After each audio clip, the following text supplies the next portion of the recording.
Good afternoon, everyone. I'm calling to order the House Committee on Consumer Protection and Commerce. It is Tuesday, April 4th, 2023, to 2 p.m. We are in conference room 329. It's a very short agenda, but we'll be limiting testimony to 2 minutes. And for those who are testifying via Zoom, please keep yourselves and your video off until it is your turn to testify. First on the agenda, we have SB 1344 SD2 HD1 relating to educational health services. First to testify on this measure, we have Shelley Roberts from the Department of Health and Support. Aloha, I'm Joan Takamori, Public Health Nursing Branch Chief. On behalf of Dr. Kenny Fink for the Department of Health, we stand on our written testimony in support and we are available for any questions. Thank you. Next, we have Keith Hayashi from Department of Education in support.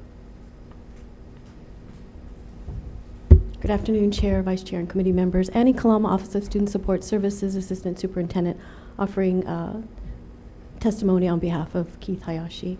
We stand in support of this bill, and we thank you for hearing it, and we're here if you have questions. Thank you. Next, we have Clementina Surya Ulip from the University of Hawaii in support. Okay. Good afternoon, Chair Nakashima, Vice Chair Sayama, and members of the committee. My name is Clementina Surya-Ulip, Dean of the University of Hawaii at Manoa Nancy Atmosphera Waltz School of Nursing. I stand by my testimony in strong support of this measure, and Ben Kalinsky and I are here and available for any questions you may have. Thank you. Thank you. Members, we have written testimony in support from the Hawaii State Center of Nursing, the Epilepsy Foundation of Hawaii, Hawaii State Youth Commission, and an individual. We also have an individual with testimony in opposition. Are there any other persons here to testify on this measure? Okay, seeing none, we'll be taking a short recess for decision making. Sorry, yes, questions. Members, are there any questions? Department of Health.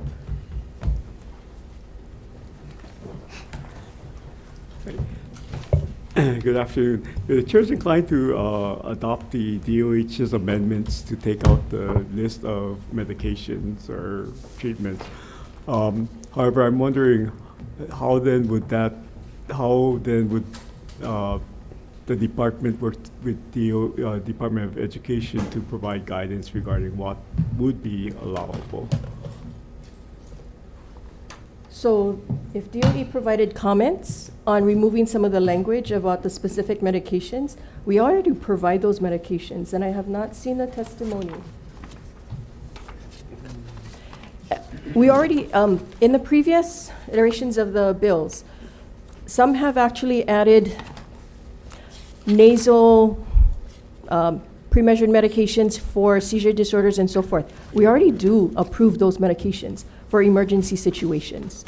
By putting something in very specific would create a situation where as medical care increases with different types of medications, we would have to continue going into the statutes to revise it continuously. Yeah. By keeping it general, it would be very simple. Yeah, I appreciate that. So I'm wondering how do we provide guidance to the schools regarding what treatments would be allowable? So the current process is the public health nurse in DOH already approves them. We approve approximately 2,000 per year. That's about 50% less than we did about 10, 15 years ago. A lot of it is making sure it's correctly ordered and administered in the school setting because of the school health assistant. We already have a protocol that we have already been having discussions with DOE on how to transition that to DOE and other programs that may be able to approve the meds as well. Okay, thank you very much. Thank you, members. Are there any further questions? Okay, seeing none, we'll be taking a short recess for decision making. Recess.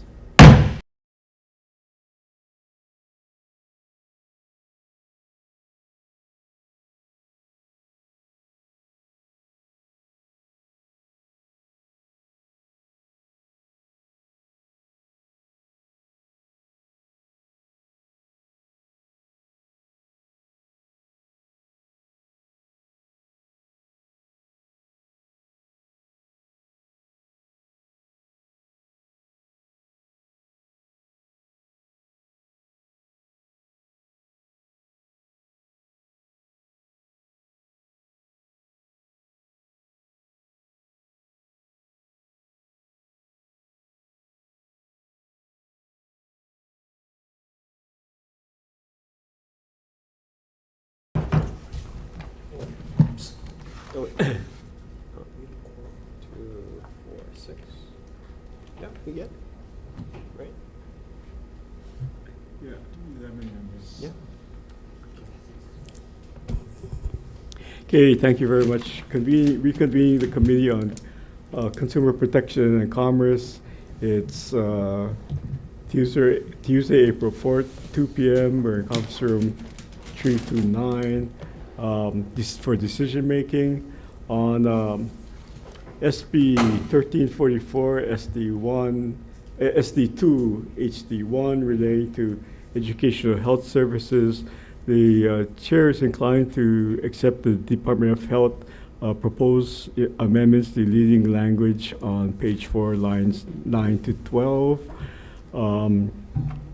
and restore page 7, line 16 to 17, as provided in section 302A-853, and other technical non-substantive amendments for clarity, consistency, and style. Members, any questions or comments? Seeing none, Vice Chair as amended. Voting on SB 1344 SD2 HD1, Chair's recommendation is to pass with amendments. Chair, Vice Chair vote aye. Representative Amato? Representative Bellotti? Excused. Representative Hashem? Excused. Representative Hussey Burdick? Excused. Representative Gates? Excused. Representative Lowen? Excused. Representative Onishi? Aye. Representative Tam? Aye. Representative Pure? Reservations. Thank you, Chair. Your recommendation is adopted. Okay, thank you very much. And finally, SB 602 SD2 relating to health. This is a measure previously heard on March 16, 2023. My understanding is there has been some meeting of the minds between the pharmacists and the medical profession. And so the chair has the following proposal to adopt the contents of HB 659, House Draft 1, that we remove the ability of pharmacists to perform certain diagnostic tests, including strep, to perform certain diagnostic tests, including strep, AC1, flu, RSV, blood glucose, HIV, hepatitis C, and COVID-19. And then require that pharmacists report test results to the primary care physician or pediatrician.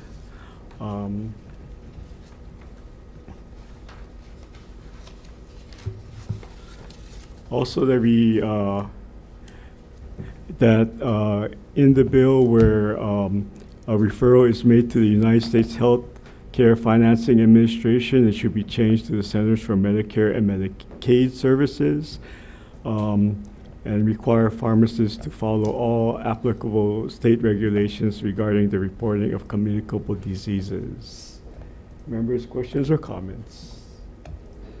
Seeing none, Vice Chair as amended. Voting on SB 602 SD2, Chair's recommendation is to pass with amendments. Noting the presence of Representative Bellotti, any members voting no? Any members voting with reservations? Thank you, Chair. Your recommendation is Okay, adopted. thank you very much. We are adjourned.